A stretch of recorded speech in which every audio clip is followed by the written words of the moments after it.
asalaamaaleykum ñoo ngi leen di ziar yéen waa groupe whatsapp Serigne Abdourahmane Mbacké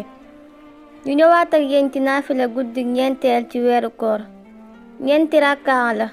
rakkaa bu ci nekk nga def fatiha benn yoon teg ci xul yaa ayyuhal kaafiruuna ñetti yoon sëriñ bi nee na ku ko def incha allahu dees na ko jéggal bàkkaaram yépp balaa muy jóge fam ko doon julee te dees na ko bindal tuyaaba ju toll ni jaamu yàlla junniy nit jërë ngeen jëf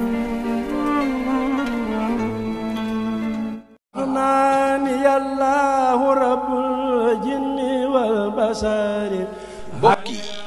seen entreprise Alhamdou Communication nekk fii ci Touba marché Ocass centre commercial Borom Khayra